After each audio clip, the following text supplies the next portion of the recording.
Good afternoon, Anticoleños. This is Mary Faye B. Duque, and this is Angela Jubel Bautista. It's October 4, 2022. You are watching Colossal News, and we are hoping you all to have a great day ahead. This is National Communication Network, bringing you the top stories that are sure with no bias.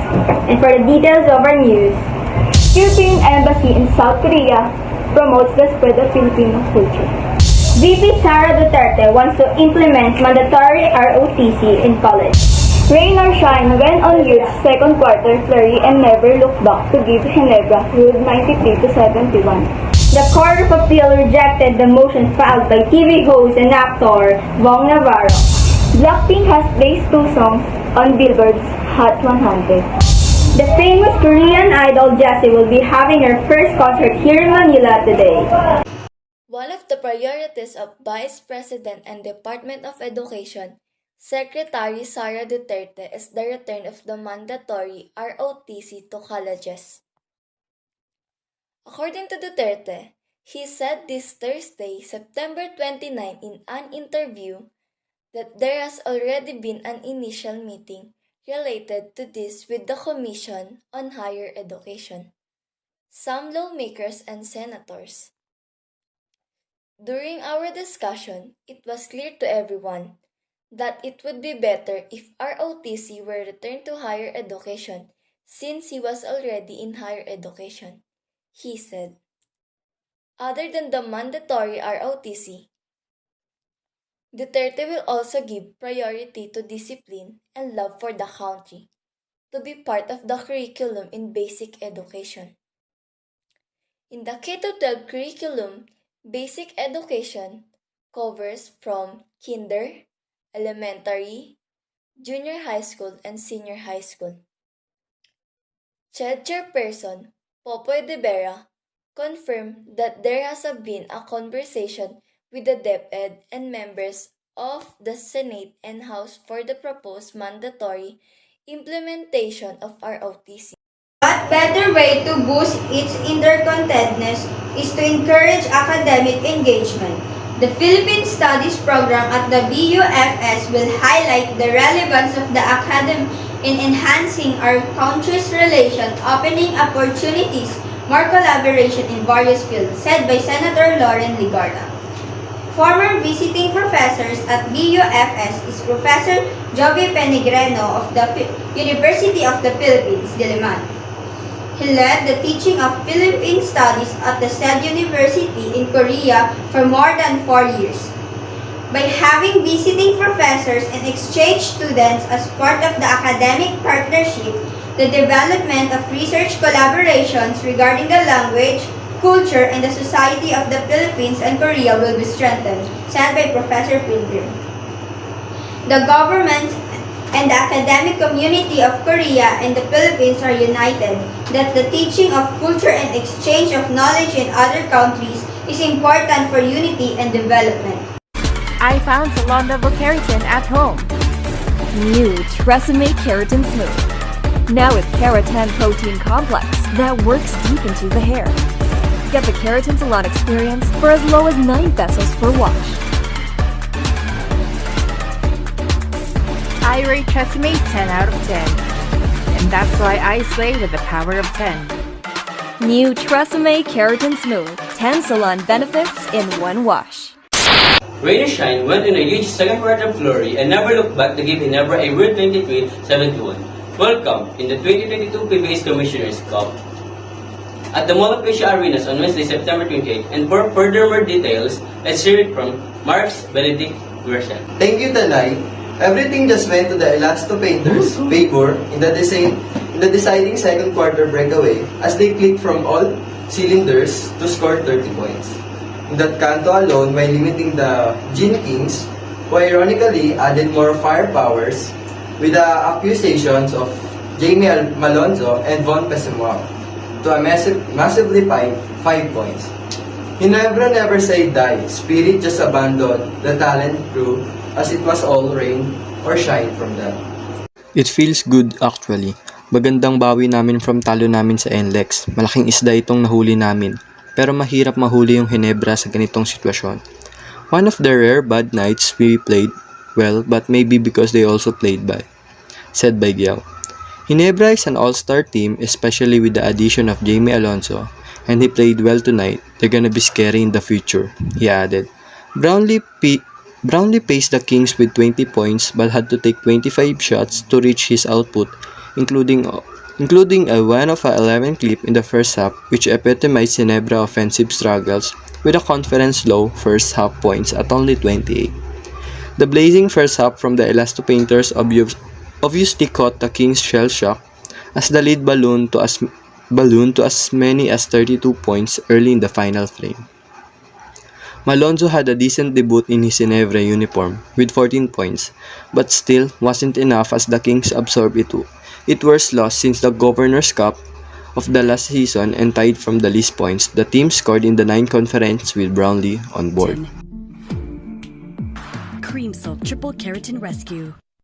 This is what my ultimate beauty looks like, feels like, moves like.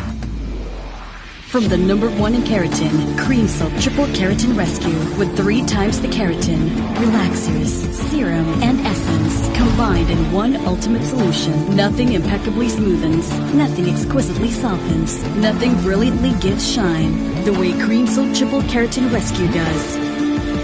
My ultimate beauty from the #1 in keratin. The Court of Appeals rejected the motions filed by TV host and actor Bong Navarro that would stop the Department of Justice from filing rape and acts of lasciviousness charges against him over incidents involving model stylist Denise Cornejo in 2014.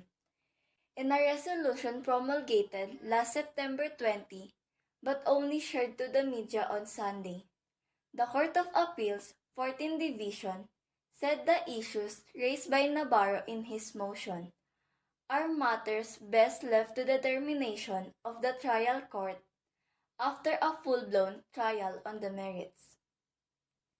In his motion for reconsideration, Navarro pointed out issues regarding the credibility of the complainant, the truthfulness of their claims, and the strength of their evidence. It is not a trial the case on the merits and has no purpose except that of determining whether a crime has been committed and whether there is a probable cause to believe that accused is guilty thereof. The Court of Appeals added. The Court of Appeals 14th Division earlier reversed the decision of the Department of Justice in 2018 and 2020. That dismissed the complaints filed by Cornejo in 2014. Taguig prosecutors then filed rape and acts of lasciviousness cases against Navarro early this month. On September 19, he was slapped with 2 arrest warrants. Branch 116 of the Metropolitan Trial Court of Taguig City first ordered his arrest after finding probable cause to hold him for trial for acts of lasciviousness. He was allowed to post bail at 36,000 pesos. But later in the day, Taguig Regional Trial Court Branch 69, presiding Judge Laura Lee Cruz Datahan issued a separate warrant for the rape case, a non-bailable offense under Article 266A of the Revised Penal Code, as amended by the Anti-Rape Law of 1997. Navarro remains in the custody of the National Bureau of Investigation. Blackpink has placed 2 songs on Billboard's Hot 100. Shutdown, the Beach Chocolate's second studio, Born Pink, hit the chart at number 25, while the pre-release from the album Pink Venom ranked at number 57, extending its way to fifth week. The 2 songs were number 1 and number 2 on Billboard's Global 200. Respectively, as well as on the global itself, the US Blackpink is the 4th artist to top both charts at the same time, after Taylor Swift, Justin Bieber, and BTS.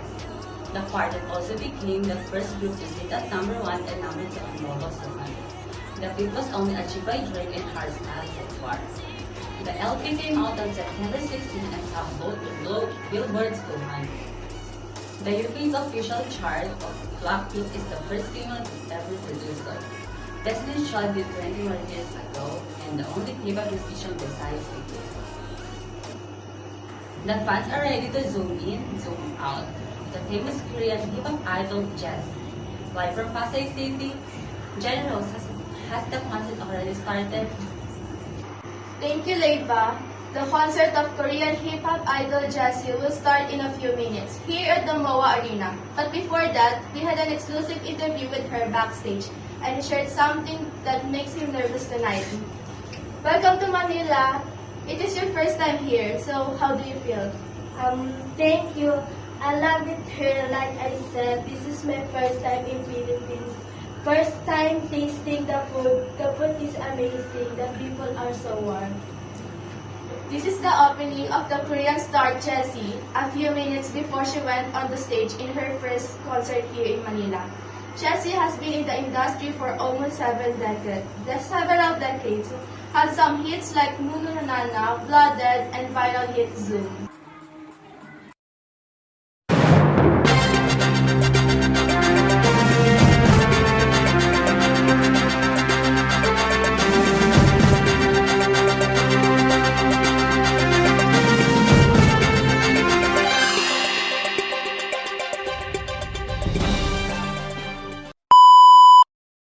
Mark's worship, Mark's worship. Okay na yun! Okay na yun! Okay na yun!